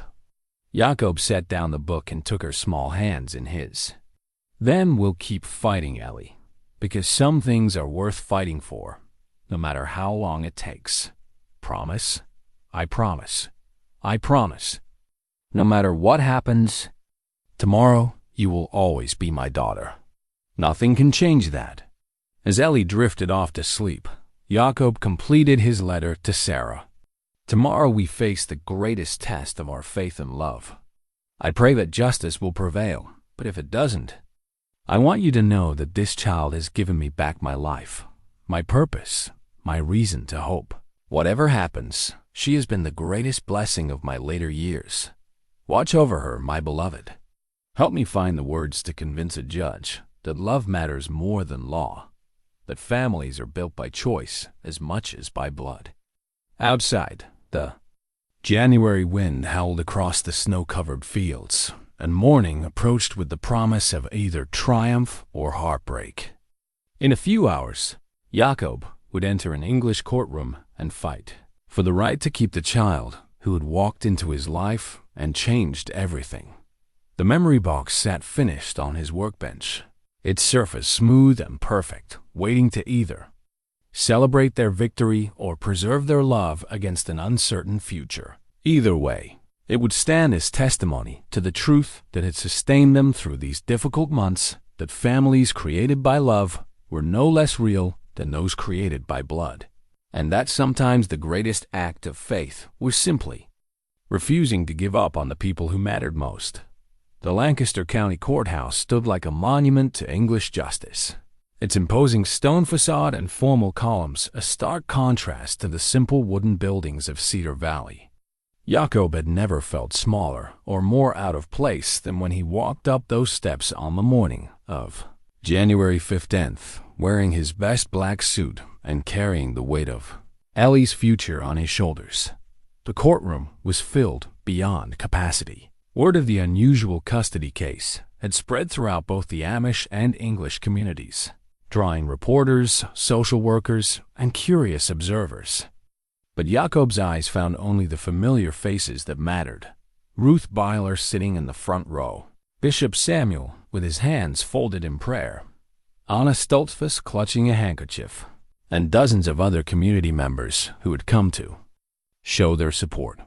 Judge Margaret Chun, a woman in her early 60s with kind but penetrating eyes, called the session to order, her gavel a simple wooden instrument that would determine Ellie's fate seemed to echo with the weight of centuries of legal tradition as it struck the bench. We are here today to determine custody of Ellie Morrison, age 5, Judge Chun announced. This case presents unique circumstances that require careful consideration of the child's best interests, parental rights, and the complexities of cross-cultural guardianship. David Morrison sat at the plaintiff's table with his court-appointed attorney, looking uncomfortable in an ill-fitting suit. His nervous energy was barely contained, and Jakob noticed his hands shaking as he repeatedly checked his phone and whispered urgently to his lawyer. James Patterson represented Jakob and Ellie, and he began with a comprehensive presentation of the case. Your Honor, this is not a typical custody dispute between two competing parents. This is a case about a child who was abandoned by her biological father, suffered the tragic loss of her mother, and found safety and love with a man who has provided her with stability, community, and the chance to heal from tremendous trauma. Patterson outlined the timeline: Ellie's arrival at Jakob's farm, her integration into the Amish community, and the dramatic improvements in her physical and emotional well-being. He presented medical records showing her recovery from malnutrition and neglect, school assessments documenting her intellectual growth, and psychological evaluations confirming her emotional stability. Mr. Morrison, Patterson continued, abandoned this child when she was an infant and made no attempt to contact her or provide support for 5 years. His sudden appearance coincides suspiciously with his discovery of a substantial life insurance benefit that would come under his control as her guardian. David's attorney, Robert Welsh, a young man who seemed overwhelmed by the case's complexity, objected immediately. Your Honor, Mr. Morrison's past difficulties don't negate his fundamental rights as Ellie's biological father. He has completed rehabilitation programs, maintained steady employment, and is prepared to provide his daughter with opportunities that the Amish community cannot offer. Judge Chun nodded thoughtfully. Mr. Welsh, Please present your client's case. David took the witness stand with visible nervousness, his testimony carefully coached but unconvincing. He spoke of his desire to reconnect with his daughter and provide her with modern advantages like proper education and technology. But under Patterson's cross-examination, the facade began to crumble. "Mr. Morrison," Patterson asked, "when did you first learn about your daughter's life insurance benefit?" That's not relevant. This is about my rights as her father. Please answer the question. When did you become aware of the $50,000 life insurance policy? David's lawyer objected, but Judge Chun allowed the question. 2 months ago, David admitted reluctantly.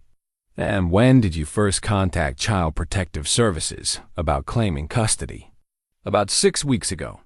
So within 2 weeks of learning about the insurance money, you suddenly developed paternal feelings for a daughter you hadn't seen in 5 years. The courtroom murmured at the implication, and Judge Chen called for order. Patterson then called his first witness, Mrs. Henderson, who testified about David's history of threatening Jenny Morrison and his erratic behavior during recent meetings. Her testimony was devastating, painting a picture of a man motivated by financial desperation rather than paternal love. In my professional opinion, Mrs. Henderson concluded, removing Ellie from her current placement would cause severe psychological trauma and potentially place her in physical danger. Bishop Samuel took the stand next, his dignity and moral authority evident as he spoke about Jakob's character and Ellie's positive impact on the community.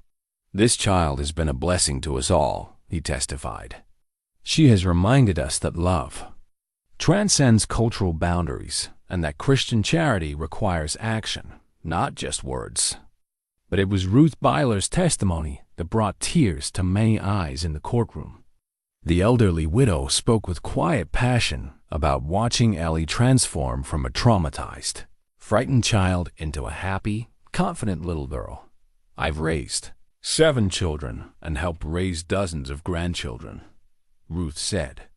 "I know what love looks like and I know what fear looks like. When Ellie came to us, she was a child carrying fear in every part of her being.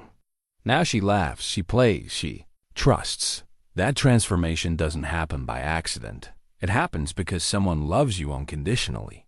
Anna Stosfus testified about Ellie's integration into the women's community activities, her eagerness to learn traditional skills, and her respectful adaptation to Amish customs. Aaron King spoke about Jakob's reputation as a craftsman and community member, emphasizing the stability and security he could provide. Each testimony built a picture of a child who had found not just a home but a true family and community. But Judge Chun's questions revealed her concerns about the legal and practical complexities of the situation. "Mr. Patterson," she asked during a brief recess, "how do we address the fundamental issue of parental rights? Regardless of Mr. Morrison's motivations, he is the biological father. The law provides strong protections for parental rights, even when those rights have been dormant. Your Honor, Pennsylvania law also recognizes that parental rights can be forfeited through abandonment, and that the child's best interests must be the primary consideration. Mr. Morrison didn't just fail to provide support, he actively threatened the child's mother and created an environment of fear that forced her to hide from him." When court resumed, Patterson called his most important witness, Dr. Sarah Martinez, a child psychologist who had evaluated Ellie's emotional state and attachment patterns. "In my assessment," Dr. Martinez testified, "Ellie has formed a secure attachment to Mr. Miller that is characteristic of a healthy parent-child relationship. Severing this attachment would constitute a form of psychological abuse. The child has already experienced severe trauma from losing her mother. Removing her from her current stable environment could cause lasting damage." But David's attorney had prepared for this testimony. "Dr. Martinez, isn't it true that children are remarkably resilient and can form new attachments?" "Yes, but at significant psychological cost. Ellie has found safety and stability for the first time in her life. disrupting that stability to satisfy legal technicalities, would prioritize procedure over the child's welfare. As the morning session concluded, Judge Chen announced that she would hear from Ellie herself in her chambers. A private conversation that would allow the child to express her wishes without the pressure of a public courtroom. During the lunch break, Jakob found himself surrounded by community members offering encouragement and prayers. But his mind was focused on what Ellie might say to the judge, how she would handle the pressure of such an important conversation. "She'd be fine," Ruth assured him. "That child has more wisdom and courage than most adults. She knows what she wants, and she's not afraid to speak her truth."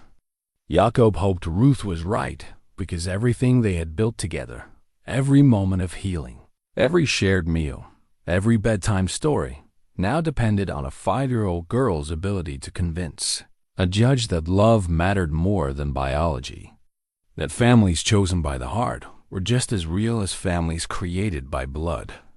The afternoon session would bring the final arguments and Judge Chen's decision. As Jakob returned to the courtroom, he carried with him the prayers of his community, the strength of his convictions, and the desperate hope that justice would recognize what his heart had known from the moment Ellie first asked him to be her father, that some bonds transcend law, culture, and circumstance, creating families that exist by grace rather than genetics. The gavel would fall again soon, and with it would come either the preservation of their unlikely family or the beginning of a fight that might take years to resolve. But regardless of the outcome, Jakob knew that loving Ellie had changed him forever, teaching him that the heart's capacity for love was limitless, and that sometimes the greatest act of faith was simply opening your door to a lost child on a dusty road. Judge Chen's chambers felt like a sanctuary compared to the formal courtroom filled with books, family photographs, and a child-sized chair that had been placed near the judge's desk specifically for Ellie's testimony. The little girl sat with perfect posture, her hands folded in her lap, wearing the simple blue dress Ruth had made for her and carrying a small piece of paper covered in careful crayon drawings. "Hello, Ellie," Judge Chen said gently, settling behind her desk with a warm smile. "I know this might feel scary, but I just want to talk with you about your family and where you'd like to live. There are no wrong answers, okay?" Ellie nodded solemnly. "Yes, ma'am. Jakob told me to tell you the truth from my heart." "That's very good advice. Can you tell me about your life with Jakob?" Ellie's face brightened immediately. "Jakob is the kindest person I've ever met, except for my mama. When I was scared and lost, he didn't turn me away even though I was a stranger. He taught me how to make things with my hands, and how to take care of animals, and how to pray when I miss my mama." She unfolded her drawing and placed it on the judge's desk. "I made this picture of our family. See, that's Jakob and me in his workshop, and that's Ruth bringing us cookies, and that's Bishop Samuel blessing our house, and that's all the ladies who made my quilt with stars." Judge Chen studied the crayon drawing with careful attention. It showed a small farmhouse surrounded by figures in plain clothes, all connected by what appeared to be lines of light emanating from the central house. At the bottom, in careful child's lettering, Ellie had written "My family. Tell me about this other man, David Morrison. He says he's your father." Ellie's expression grew troubled. "He says he is, but I don't remember him. And he makes me feel scared inside, like when there's going to be a thunderstorm." "Why does he make you feel scared?" "His eyes are angry, and his hands shake, and he smells like the men who used to make Mama afraid when we lived in the city. And he doesn't know anything about not my favorite color or my favorite food or how I like my hair braided." Ellie touched the neat braid Ruth had woven that morning. "Jakob knows all those things." Judge Chen leaned forward with interest. "What else does Jakob know about you?" "He knows that I have bad dreams sometimes about Mama, and he sits with me until they go away. He knows that I like to help in the workshop because it makes me feel useful. He knows that I worry about being too much trouble, so he always tells me I'm exactly the right amount of everything. Ellie's voice grew soft with emotion. And he knows that I was very lonely before I found him, and he was lonely too, so we help each other not be lonely anymore. Ellie, David Morrison is your biological father. Do you understand what that means? It means we have the same blood. But Jakob taught me that families are made of love, not just blood. He said some people are related by their hearts choosing each other. Judge Sean was quiet for a moment, struck by the wisdom in such simple words. If you could choose where to live, what would you choose? I want to stay with Jakob forever and ever. I want to grow up in Cedar Valley with Ruth and Anna and all the people who know my name and care about me. I want to learn to make quilts and cook like the other women. And I want to help Jakob in his workshop until I'm old enough to have my own family. Ellie paused, then added with devastating honesty, but mostly I want to stay somewhere that feels safe, where people choose to love me every day instead of just saying they have to because we share blood. After Ellie returned to the courtroom, Judge Chen spent nearly an hour reviewing case files, legal precedents, and her own notes. When she finally emerged, her expression was grave but determined. This case has presented one of the most challenging custody decisions I've encountered in 20 years on the bench. She began, "We have a biological father with legal standing requesting custody of his child, opposed by a guardian who has provided excellent care but has no legal relationship to the child." David Morrison sat forward eagerly, his nervous energy barely contained. Jakob remained perfectly still, his hands clasped so tightly his knuckles had gone white. However, Judge Chung continued, Pennsylvania law requires that I consider the best interests of the child above all other factors. After reviewing all testimony and evidence, I find that Mr. Morrison has failed to demonstrate that removal from her current placement would serve Ellie's best interests. David's face flushed with anger, and he whispered urgently to his attorney, while Jakob felt his heart begin to beat again. Mr. Morrison, your 5-year absence from your daughter's life, combined with your documented history of threatening behavior toward her mother, raises serious concerns about your fitness as a custodial parent. Additionally, your sudden interest in custody, coinciding with your discovery of financial benefits, suggests motives that do not prioritize the child's welfare. Judge Chun turned toward Jakob. Mr. Miller, while your lack of legal standing initially concerned me, the evidence clearly shows that you have provided Ellie with exceptional care, stability, and love. The child has thrived in your custody and has formed healthy attachments within your community. The courtroom held its collective breath as Judge Chun reached her final pronouncement. Therefore, I am awarding temporary custody to Jakob Miller, pending completion of formal adoption proceedings. Mr. Morrison, you are granted supervised visitation. Rights of 2 hours per month, provided you complete drug rehabilitation and parenting classes. The courtroom erupted in celebration from the Amish section, while David Morrison jumped to his feet in rage. "This is bullshit," he shouted. "She's my kid. You can't just give her to some religious freak." "Mr. Morrison," Judge Chan said sternly, "you will control yourself in my courtroom or be held in contempt. But David was beyond control. I'll appeal this. I'll fight it. She belongs with me." His face was red with fury, and Jakob could see the desperate calculation in his eyes. $50,000 slipping away. "Security, please escort Mr. Morrison from the courtroom," Judge Shun ordered as David continued his tirade. As David was led away, still shouting threats about appeals and lawyers, Ellie slipped her small hand into Jakob's. "Does this mean I can stay?" "Yes, child," Jakob said, his voice thick with emotion. "You can stay."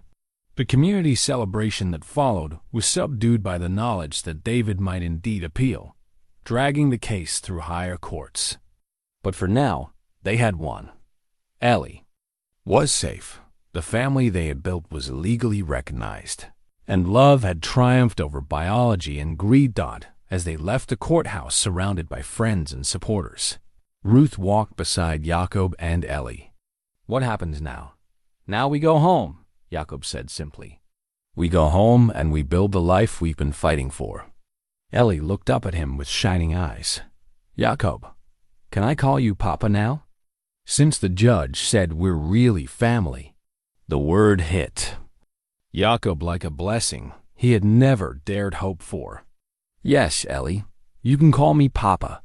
As their buggy rolled through the Lancaster County countryside towards Cedar Valley, Ellie chattered excitedly about the day's events, the judge's kindness, and her relief at being able to stay home. But Jakob's mind was already turning toward the future, the adoption proceedings that would make their family legal and permanent, the challenges they might still face, and the beautiful life they would build together. The little girl who had walked dusty roads searching for someone to love her had found not just a father, but an entire community that had chosen to embrace her. And the man who had thought his capacity for love had died with his first family had discovered that the heart's ability to create new bonds was limitless. Behind them, the courthouse grew smaller in the distance, but ahead lay the warmth of home, the promise of tomorrow, and the certainty that families built on love were the strongest foundations of all. 6 months later, the Lancaster County spring arrived with an explosion of color that seemed to celebrate the new life blooming in the Miller farmhouse. Apple trees burst into white and pink blossoms. The vegetable garden showed neat rows of emerging seedlings. And the sound of laughter once again echoed from the workshop, where Jakob and Ellie worked side by side on their latest project. The new family Bible sat open on the kitchen table, its leather binding worn smooth by generations of hands, but its latest entry fresh and bright. On the page reserved for family records, 2 names had been carefully inscribed in Jakob's precise handwriting: Jakob Miller and Eleanor Sarah Miller. The adoption had been finalized in March, and Ellie had chosen to honor both her birth mother and Jakob's late wife with her new middle name.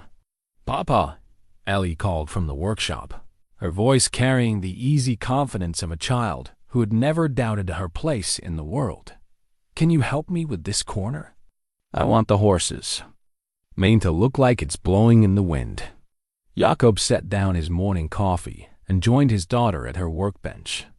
At nearly 6 years old, Ellie had developed remarkable skill with wood carving, her small hands guided by an intuitive understanding of grain and form that amazed everyone who watched her work.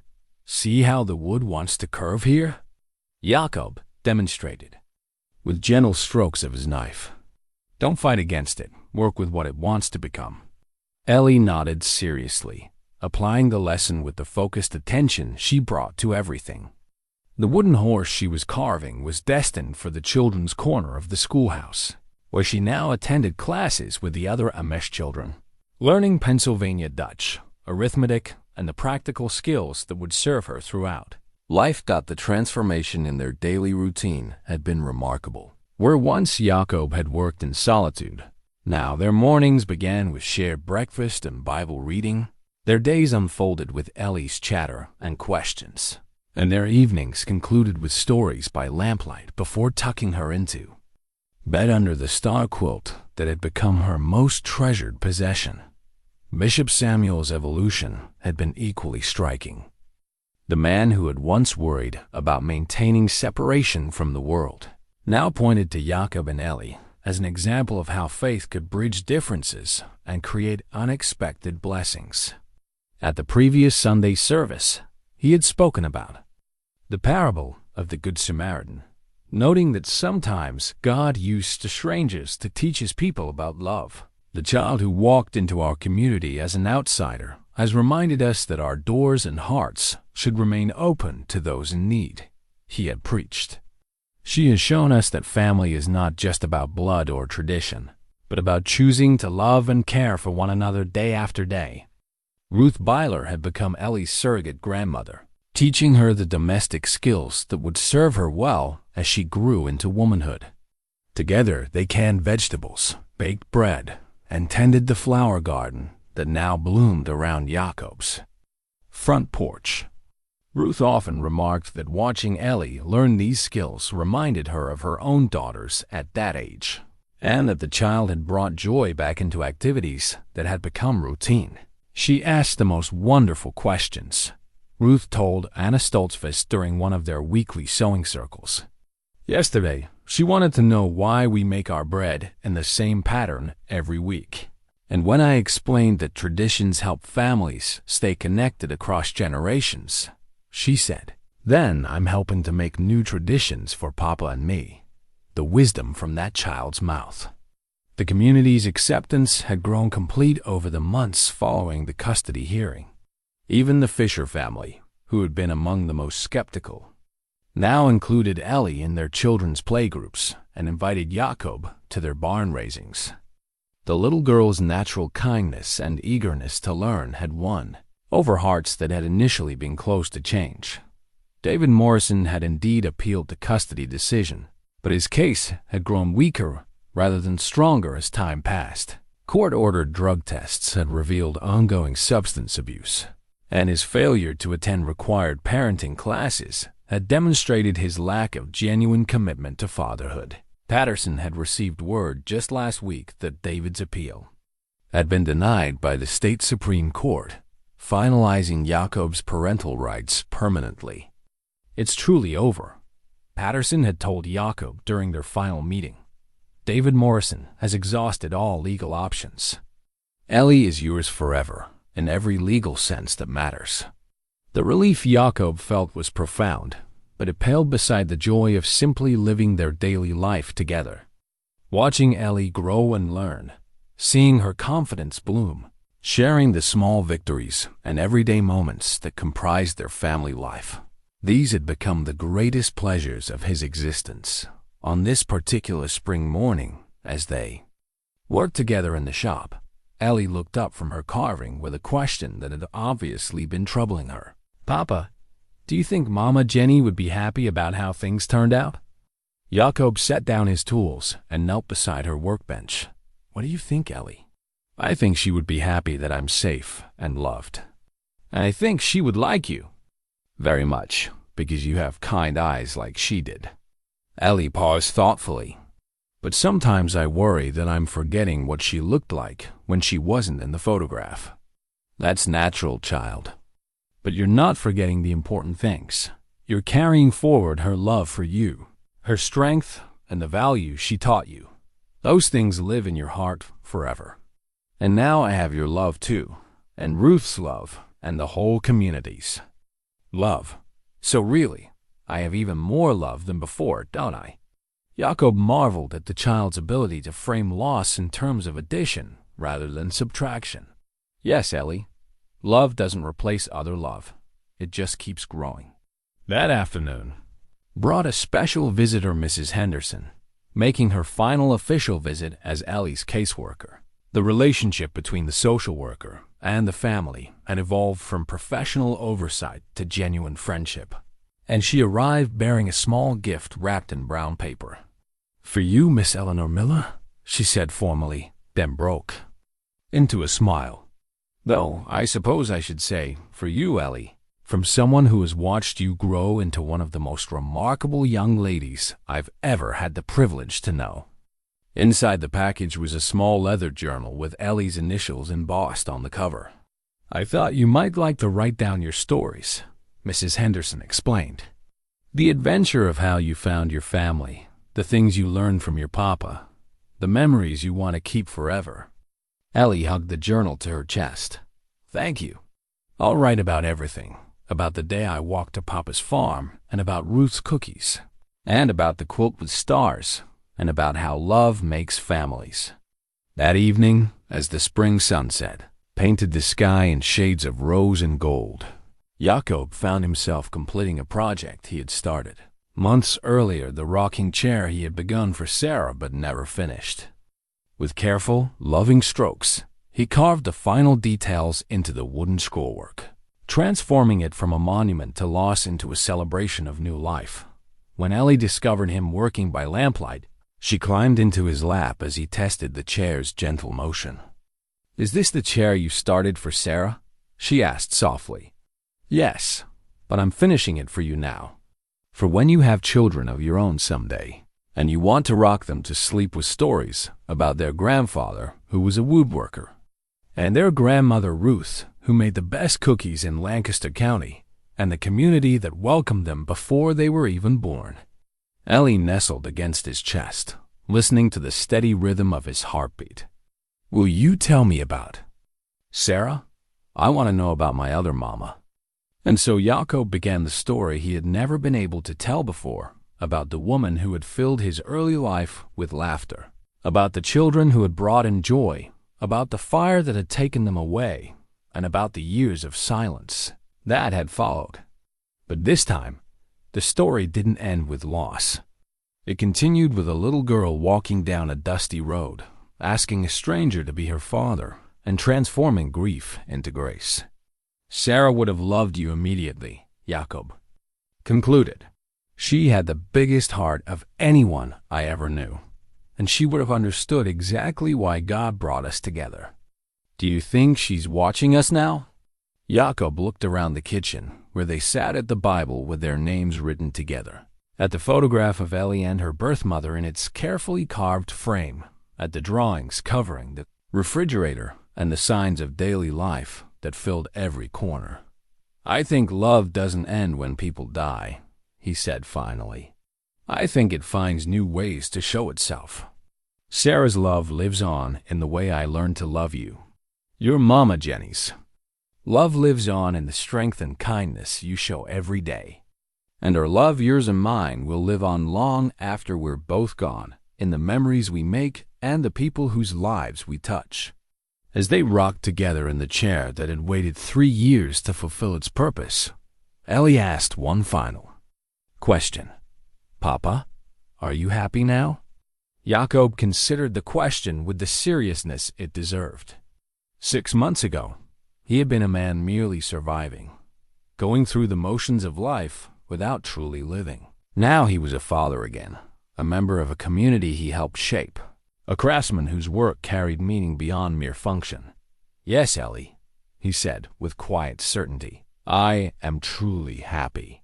Outside, the spring evening settled over Cedar Valley, with the gentle peace that comes to places where people choose to love one another despite their differences. Inside the Miller farmhouse, a father and daughter rocked together in a chair built by love, surrounded by the artifacts of their journey, photographs and quilts, wooden toys and handwritten letters, Bibles and journals, and all the small treasures that families accumulate when they choose each other day after day. The little girl who had once asked a stranger to be her father had found not just a parent, but a community, a heritage, and a love that would sustain her throughout her life. And the man who had thought his heart was too broken to love again had discovered that the capacity for love was infinite, that families could be chosen as well as born, and that sometimes the greatest blessings came disguised as the greatest. Challenges dot in the growing darkness. Their gentle rocking continued, a rhythm of contentment that spoke of journeys completed, families formed, and love triumphant over every obstacle that had tried to keep them apart.